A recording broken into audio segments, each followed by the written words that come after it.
6টি সংস্কার কমিশনের পূর্ণাঙ্গ প্রতিবেদন প্রকাশ করা হবে 8 ফেব্রুয়ারি। ফরেন সার্ভিস একাডেমিতে এই কথা জানান আইন উপদেষ্টা ডক্টর আসিফ নজরুল। তিনি আরও জানান 8 ফেব্রুয়ারি থেকেই কাজ শুরু করবে জাতীয় ঐকমত্য কমিশন। এছাড়াও সুপারিশমালার পরিপ্রেক্ষিতে চলতি মাস থেকেই শুরু হবে রাজনৈতিক দলগুলোর সঙ্গে আলোচনা।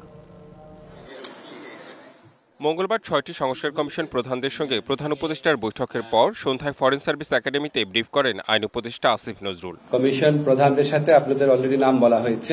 উপদেষ্টা জানান 8 ফেব্রুয়ারি সংস্কার কমিশনগুলো পূর্ণাঙ্গ প্রতিবেদন জমা দেবে। 8 ফেব্রুয়ারি একই সাথে এই সংস্কার কমিশনের প্রধানরা মিলে আশু করণীয় কি আছে, সংস্কার কার্যের ক্ষেত্রে আশু করণীয় কি আছে, মধ্যমেয়াদে কি আছে, বা ভবিষ্যতে নির্বাচনের পরে যদি তারা কিছু করতে চায় সেটা কি আছে, সেটা 6টা কমিশন মিলে একটা সর্বসম্মত সুপারিশনামা পেশ করবেন।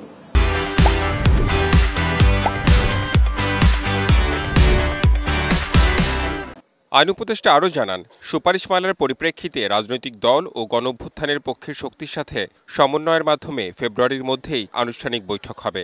এই সুপারিশনামা এবং কমিশনগুলোর রিপোর্ট আমরা সকল রাজনৈতিক দল এবং আমাদের জুলাই গণঅভ্যুত্থানের পক্ষের শক্তি যারা আছে তাদের কাছে পৌঁছে দিব সেদিনই। এরপর রাজনৈতিক দল গণঅভ্যুত্থানের পক্ষের সকল শক্তির সাথে আলোচনা এবং সমঝোতা ক্রমে জাতীয় ঐকমত্য কমিশনের প্রথম আনুষ্ঠানিক বৈঠক অনুষ্ঠিত হবে। আমরা আশা করছি এটা ফেব্রুয়ারির মাঝামাঝি সময় অনুষ্ঠিত হবে এবং এটা রাজনৈতিক দলগুলোর সাথে কথা বলে ডেটটা ঠিক করা হবে। আলোচনার পরিপ্রেক্ষিতে নির্বাচন ও রাষ্ট্রীয় সংস্কারের জন্য সামনের দিনে এগিয়ে যাওয়া হবে বলে জানানো হয় সংবাদ সম্মেলনে। এবং আমাদের যারা কমিশন চিফ আছেন ওনারা সবাই উপস্থিত থাকবেন।